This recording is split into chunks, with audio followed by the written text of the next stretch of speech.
Student ప్రతి ఒక్కరు కూడా remember one point, first you must believe in your self. When you think you can, almost 80% ఉంది, 20% fail అవుతున్నారు. But fail అవడం అనేది ప్రజెంట్ పెద్దగా లేదు. సిబిఎస్ఈలో అయితే ఇప్పుడు స్టేట్లో కూడా పెద్దగా ఉండదు, అందరూ పాస్ అయిపోతున్నారు, అందరికీ ఫెసిలిటీస్ పెరిగినాయి. సో అది అసలు ఇష్యూ కాదు. I'm not going to touch it. ఒకటి గుర్తుపెట్టుకోండి, మీరు సిబిఎస్ఈ స్టేట్ అయినా అట్లీస్ట్ ఇక్కడి నుంచి అన్నా మీకు ఆల్మోస్ట్ స్టేట్ వాళ్ళకైతే March 15th, సిబిఎస్ఈ ఇప్పుడేమో డేట్ ఇచ్చాడా? ఎప్పుడు? ఓకే రైట్, దగ్గరికి వచ్చేసినాయి. అట్లీస్ట్ ఇక్కడి నుంచి అన్నా టీవీ జోలికి వెళ్ళొద్దు. టీవీ చూడలేదు, టీవీ జోలికి వెళ్ళొద్దు అంటున్నా. టీవీ ఎవరు చూస్తున్నారు? టీవీ చూడలే. మొబైల్ ముట్టుకోవద్దు, ఎందుకంటే మీ వ్యాపారం ఏం దెబ్బతిందో. ఏమంటారా? మీరు మొబైల్ ముట్టుకోకపోతే మీ వ్యాపారాలు ఏమి దెబ్బతిందో, బాగుపడతారు ఒక రకంగా. So don't touch any gadget from today.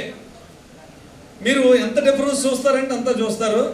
మీకున్న ఒకే ఒక టార్గెట్ ఏంటంటే మీ బోర్డ్ ఎగ్జామ్కి సంబంధించి అది సిబిఎస్ఈ అయినా ఐసిఎస్ఈ అయినా స్టేట్ అయినా ఒక చిన్న టార్గెట్ కూడా పెట్టుకోండి.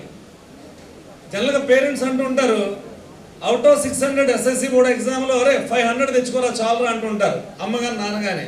500 ఎవడు పడితే అక్కడికి వస్తున్నాయి. 500 టార్గెట్ కాదు, ఓ 580 590 పెట్టుకుని ప్రయత్నం చేయండి, తప్పేం కాదు కదా. 580 590 పెట్టుకుని ప్రయత్నం చేయండి. 570 వస్తే okay, that's a good thing. ప్రయత్నం చెయ్యండి, ఎంతవరకు అయితే అంతవరకు try to give your best.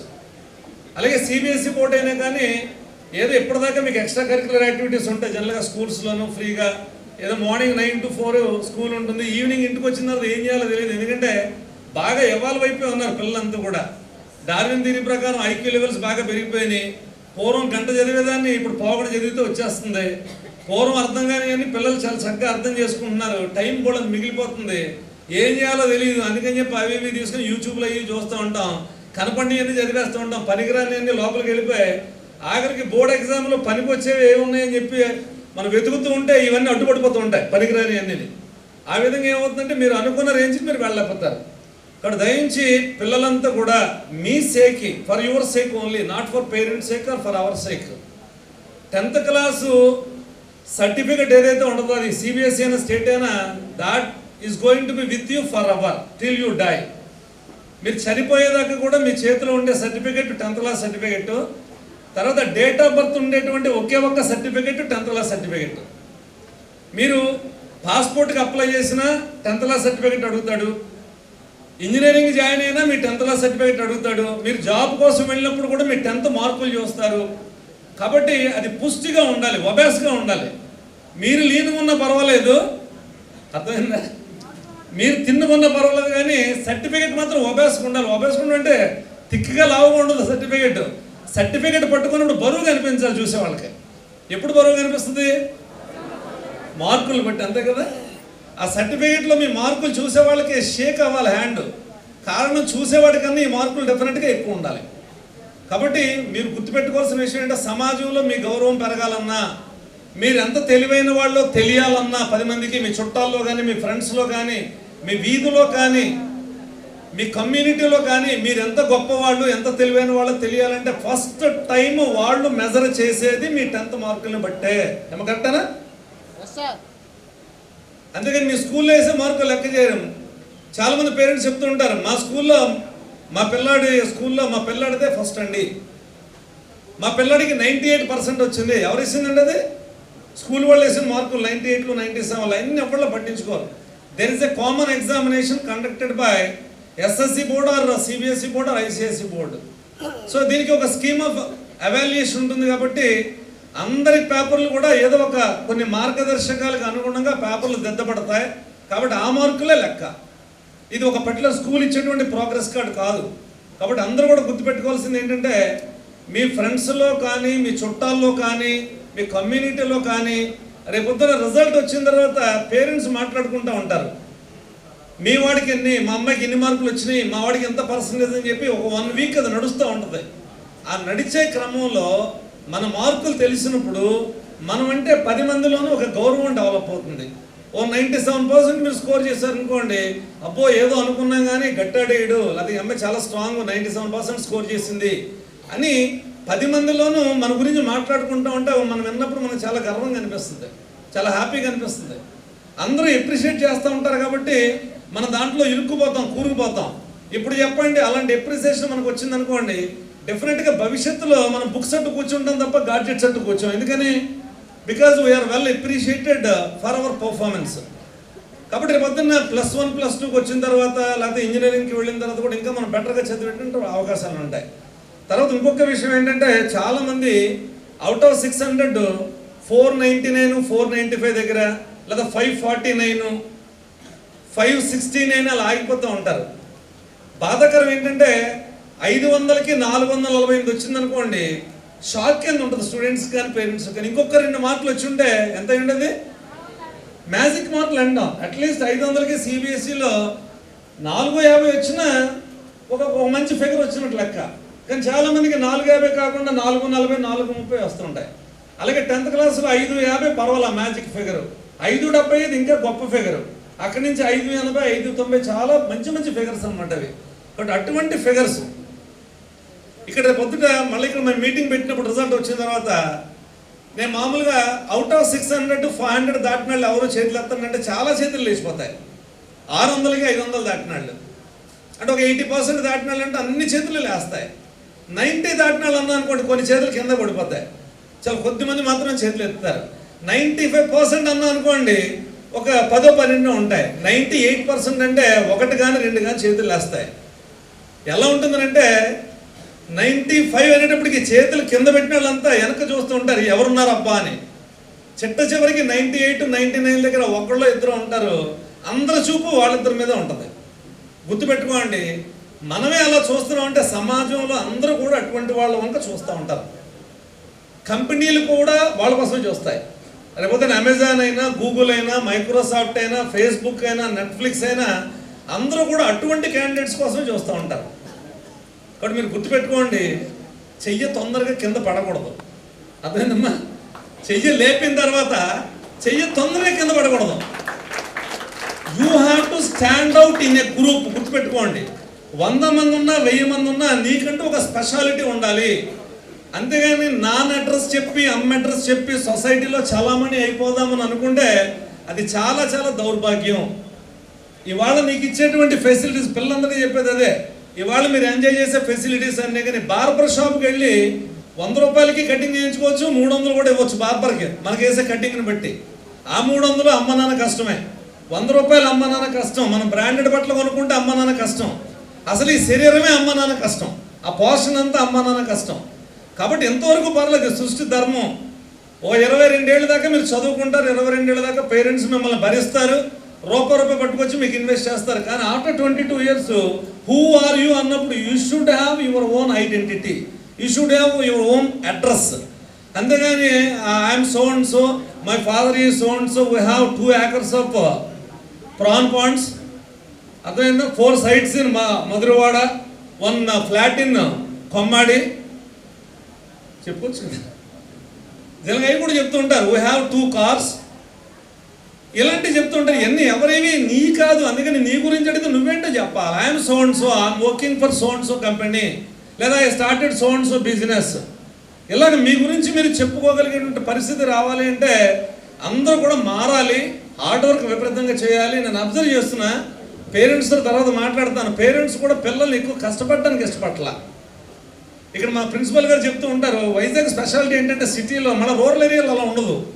రాజుల తాళవలసలో చూస్తూ ఉంటాం, పేరెంట్స్ బాగా ఎంకరేజ్ చేస్తారు పిల్లల్ని కష్టపడమని. సిటీలో ఉన్న ప్రాబ్లం ఏంటంటే, ఏమంటే మీ వాడు ఈ నెలలో 4 సార్లు మానేసాడండి, కొద్దిగా ఆబ్సెంట్ అవ్వకుండా చూడండి అంటే, మాస్టర్ వారానికి ఒకసారి మానేస్తే ఫోన్ చేస్తున్నాడు కదా, 5 రోజులు వస్తున్నాడు కదా మా వాడు అంటే, 6 రోజుల్లో 1 రోజు మానేస్తే మీరు ఫోన్ చేసేస్తారేంటి అంటే, మిగతా 5 రోజులు వస్తున్నాడు కదా. అసలు పేరెంట్ అలా అంటూ ఉంటే పిల్లలు ఎదురకుండా పిల్లలు ఏం చేస్తారు, ఓహో నేను బాగా వెళ్ళిపోతున్నట్టు ఉన్నాను కాలేజీకి, ఇంకో రోజు మానేసిన పర్వాలేదన్న ఫీలింగ్ వాళ్ళకు కూడా వస్తుంది. ఇక్కడ గుర్తుపెట్టుకోవాల్సిన ఇంకో విషయం ఏంటంటే, మనం ఎంకరేజ్ చేసామనుకోండి వాళ్ళు మానేసినప్పుడల్లా పిల్లల్లో సీరియస్నెస్ పోద్ది. కాబట్టి పేరెంట్స్ తోటి నేను తర్వాత మాట్లాడతాను, పిల్లలు గుర్తుపెట్టుకోండి. ఒక మూవీకి వెళ్ళాం, ఎగ్జాంపుల్ పుష్ప 2 ఏదో రిలీజ్ అయింది, మన సినిమాకి వెళుతున్నాం, ఒక 300 రూపీస్ పెట్టి టికెట్ కొనుక్కున్నాం.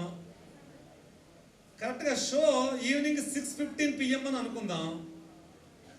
ఇంటి దగ్గర మనకి థియేటర్కి వెళ్ళడానికి 10 నిమిషాలు పడుతుందని అనుకుందాం.